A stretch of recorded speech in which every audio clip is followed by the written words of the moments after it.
పవిత్ర మహాకుంభమేళాలో జరిగిన తొక్కిసలాటలో మృతుల సంఖ్య అంతకంతకు పెరుగుతోంది. ఈ ఘటనలో గాయపడ్డ వందల మంది పలు హాస్పిటల్స్ లో చికిత్స పొందుతున్నారు. అర్ధరాత్రి త్రివేణి సంగమం వద్ద పుణ్యస్నానాలు చేసేందుకు ఒక్కసారిగా పోటెత్తారు. అయితే ఎటు వెళ్లాలో తెలియని పరిస్థితిలో చెత్తబుట్టలు కాళ్లకు తగిలి అనేక మంది కింద పడిపోయారు. అదే సమయంలో బారికేట్లు విరిగి తొక్కిసలాట జరిగింది. సంగమానికి కిలోమీటర్ దూరంలో ఈ ఘటన జరగ్గా క్షతగాత్రులను వెంటనే సమీపంలోని ఆసుపత్రికి తరలించినట్లు తెలిపారు అధికారులు. మృతుల సంఖ్య మాత్రం యూపీ సర్కార్ ఎలాంటి ప్రకటన చేయకపోవడం గమనార్హం.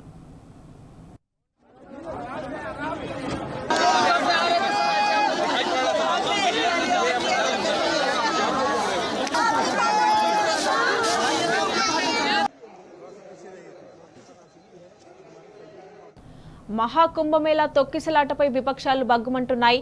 పాలనా యంత్రాంగాలు వీఐపీల సేవలకు పరిమితం కావడంతోనే ఈ ఘటన జరిగిందంటున్నారు కాంగ్రెస్ అగ్రనేతలు రాహుల్ గాంధీ, ఖర్గేలు. మృతుల కుటుంబాలకు సంతాపం ప్రకటించిన ఆయన బాధితులు త్వరగా కోలుకోవాలని ఆశిస్తున్నట్లు తెలిపారు.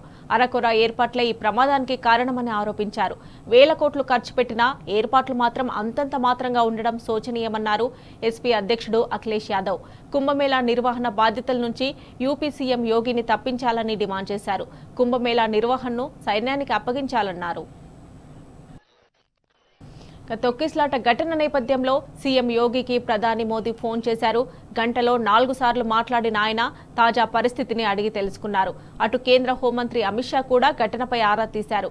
ఈ క్రమంలో సీఎం యోగి భక్తులకు విజ్ఞప్తి చేశారు. త్రివేణి సంగమం ప్రధాన కేంద్రం వద్దకు రాకుండా సమీపంలోని ఘాట్ల వద్ద పుణ్యస్నానాలు ఆచరించాలని భక్తులకు సూచించారు.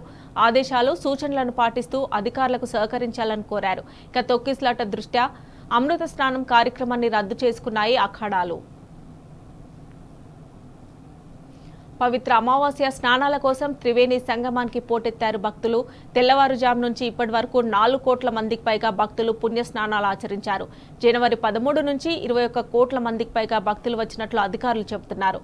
అయితే ఈ ఒక్కరోజే 10 కోట్ల మంది తరలివచ్చే అవకాశం ఉందన్న అంచనాలతో అధికారులు భారీ ఏర్పాట్లు చేశారు. త్రివేణి సంగమ ప్రాంతాన్ని నో వెహికల్ జోన్గా ప్రకటించారు. సాయంత్రం 6:45 హెలికాప్టర్ల ద్వారా భక్తులపై 25 క్వింటాల గులాబీ పూల వర్షం కురిపించనున్నారు. కాగా 12 పూర్ణ కుంభమేళాలతో సమానమైన మహా కుంభమేళాను 144 ఏళ్లకొకసారి నిర్వహిస్తారు. అందుకే ఈసారి భక్తుల తాకిడి విపరీతంగా ఉంది. ప్రయాగ్రాజ్ వచ్చే రహదారులపై దాదాపు 20 కిలోమీటర్ల మేర వాహనాలు నిలిచిపోయాయి.